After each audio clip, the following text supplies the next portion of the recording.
BPA and breast cancer. Now, what is BPA? BPA is found in plasticware that you probably use daily, like many of consumers do worldwide. You can find BPA in many of the plastic water bottles that you may use. You may also find it in baby bottles and children's toys and a lot of other consumer products that are made with plastic. Bisphenol A, otherly known as BPA, is a colorless solid and has hormone-like properties, so it can increase or decrease certain hormones, which is why it should be a major concern of how much you consume day to day. Now, is BPA really harmful to me? As you see in the diagram to the left, there is medical complications of obesity where there's sleep apnea, which is trouble breathing while sleeping, heart disease, diabetes, and an individual with obesity can experience a stroke. The diagram previously shows how adiponectin in various patients decreased when in contact with BPA. In this case, a healthy 23-year-old in the circled regions in both B, C, and D consumed BPA and had a decrease in the amount of adiponectin that was released. And so even though this patient was young and was healthy, BPA took a toll. Now, this can be visualized as a domino effect where the more fat that's stored in the body leads to obesity and other cardiovascular diseases, and this leads to cancers such as breast cancer where there's adipose tissue and there's adiponectin release. A test for positive for BPA in all 4 tests, and this has shown that the cell was growing too rapidly or synthesizing too rapidly or a disruption causing the cell to die, and this can all lead to different types of cancers, and the rapid cell growth can lead to the tumor, which then, if malignant, leads to the cancer. In this case, in this diagram, it was shown that BPA caused the protein expression to be rapidly induced. So in other words, the phosphate was added repeatedly, causing the protein to keep being activated. So the on and off switch was basically left on, and the protein was activated over and over again, causing disruptions that can later higher the chances of getting cancer, and especially breast cancer.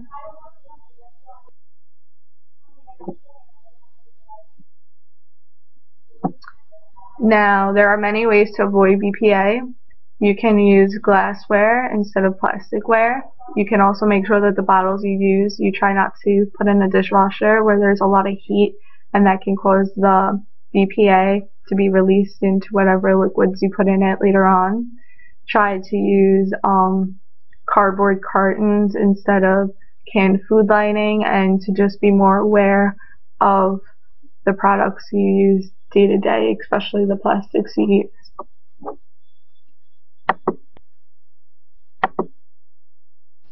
Now guys, what are some of the effects of bisphenol A? Let's start off with these plastic bottles. What do they all have in common? We have here a bottle of Pinnacle Whip vodka, something we might be too young to know about, a bottle of Gatorade, a bottle of water, and a bottle a baby might use to drink milk. These are substances that people of all age groups consume. What could be their common attribute? Well, sure enough, they all are contaminated with bisphenol A.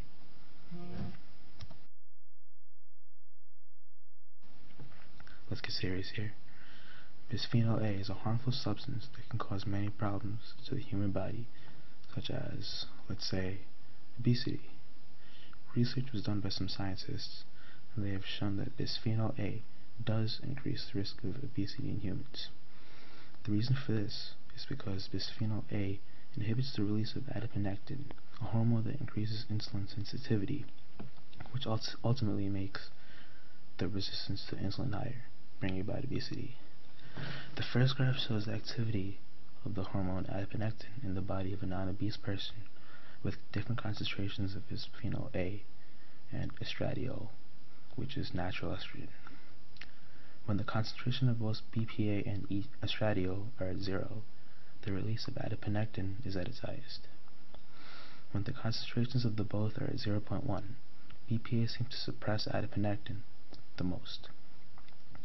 At 1 nanometer, estradiol restrains the release of adiponectin more. However, at 10 nanometers, BPA works better than estradiol.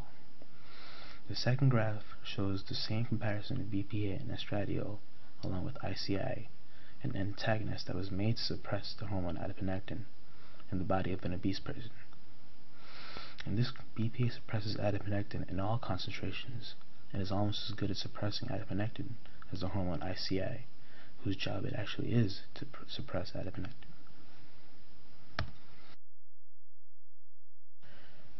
Another effect of bisphenol A, it acts just as estrogen would in your body. BPA acts through the same cellular response pathways as natural estrogen, or estradiol does. BPA has been shown to mimic estradiol in causing direct damage to DNA of cultured human breast cancer cells, or, in this case, increases secretions of the enzyme aromatase. This figure is showing the expression of aromatase B and aromatase A by the use of both estrogen and bisphenol A. The estradiol has shown no major effect on the expression of aromatase A, since the values seem barely visible and seem to be the same. However, the aromatase B's expression skyrocketed because of the extra estradiol. While estradiol is supposed to bring out the expression, BPA was not supposed to bring out much expression at all. In the second graph, BPA is shown to bring out the expression of aromatase B almost as well as the estrogen.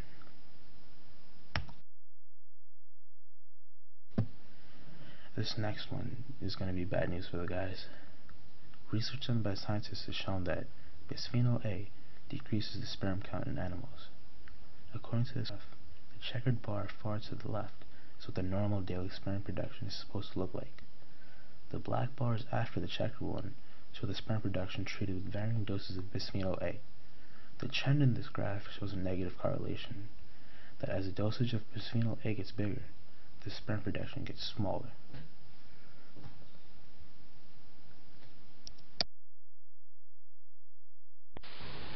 Here's a reminder, what is BPA? Here we have a chart illustrating the different things that BPA can affect, such as immune response, cardiovascular disease and diabetes, as well as brain development. And we all know that BPA can lead to breast cancer, which is what we've been talking a lot about, and we will talk more about during this presentation. BPA, better known as bisphenol A, is a chemical produced in large quantities for use primarily in the production of polycarbonate plastics and epoxy resins. It is found primarily in food and drink packaging, for example, water and drink bottles, as well as in compact discs, impact-resistant safety equipment, and medical devices. How does BPA get into the body? The primary source of exposure to BPA for most people is through their diet. While air, dust, and water are other possible sources of exposure, BPA in food and beverages accounts for the majority of daily human exposure. Obviously, we all need to watch our diets more because we don't want to be exposed to BPA, and we need to be safer about what we eat and what we drink from. Here we have a pissed off baby bottle who is going to inform us about other potential health effects from BPA. It can lead to behavioral changes, predisposition to prostate and breast cancer, one that we've talked quite a bit about already, and I'm sure is one that we'd like to avoid, as well as prostate cancer, and early puberty, which could be a problem for some, but I'm sure most kids want to get through puberty as quickly as possible, so maybe we'll leave that in a gray area. Could be a positive. Okay, so why are people concerned about BPA? If you haven't figured this out by this point in the presentation, then something's wrong with you. Anyway, BPA is a major concern because of its relation to breast cancer, which we've talked quite a bit about and should be fairly obvious at this point. BPA can lead to breast cancer, it can affect mammary tissue, it can lead to prostate cancer as well, and numerous other obstacles such as brain development and diabetes. Obviously these are all things that we would like to avoid, so stop eating stuff with BPA in it, stop drinking from bottles with BPA in it. Anyway, the spread of BPA is expanding annually, and detectable levels were found in 93% of 2,517 urine samples from people 6 years and older, based on experiments conducted by the Center for Disease Control and Prevention, better known as CDC. That is a pretty miraculous number, and obviously something needs to be done about the level of BPA, and we need to do something to alleviate that. People just need to start changing their diets drastically, because this is just ridiculous. Alright, so as I talked about in the previous slide, we need to start changing up our diets. We can start right here by changing, the things that we drink from. You want to get the BPA free bottles, and you don't want to give your babies the baby bottle that was created using BPA. It's gonna make your kid get into puberty early. It's probably gonna be covered in pimples and pubic hair by the age of 7, and you're gonna be to blame because you bought the baby bottle. So yeah, go with the BPA free bottles or breastfeed.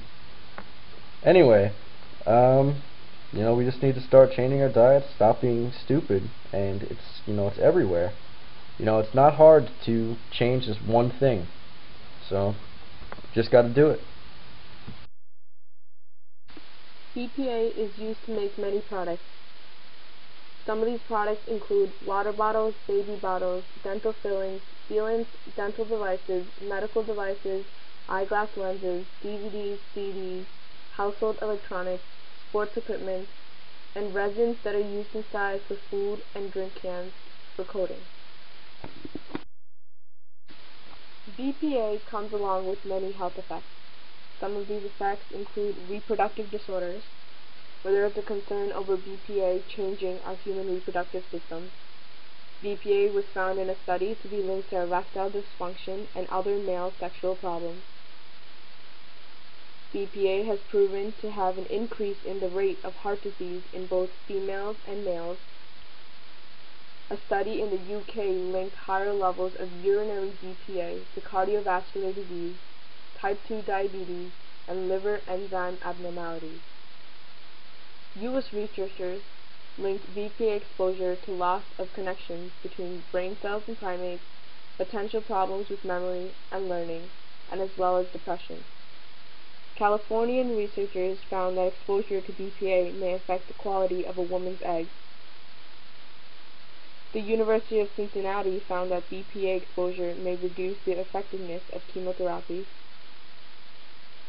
A Yale School of Medicine study found a possible increase in breast cancer risk among females exposed to BPA, whether high amounts or very low. A US study suggested a link between increasing asthma rates and a particular threshold of BPA. BPA is always present and will always be present in our bodies in very small amounts, but precautions may be taken to avoid high levels of exposure to our bodies. Some of these ways include avoiding drinking and eating from canned foods and drinks unless they precisely say BPA free, not microwaving in plastic containers, not washing plastic containers in the dishwasher, avoid putting leftovers in plastic containers, stocking up on containers that specifically say BPA free, and also eating fresh and organic fruits or freshly prepared foods to avoid the manufacturing at factories. BPA has estrogen-like properties and in pregnant animals has been linked to female infertility. To prove this point, a group of scientists injected pregnant mice with a low dose of BPA on pregnancy days 9 to 16. They found out that BPA exposure during pregnancy had a lasting effect on one of the genes that is responsible for uterine development and subsequent fertility in both mice and humans. There was also a permanent increase in estrogen sensitivity. They concluded by saying that no level of BPA is surely safe. The pregnant woman should avoid BPA exposure altogether. In their exact words, there is nothing to lose by avoiding items with BPA and maybe a lot to gain.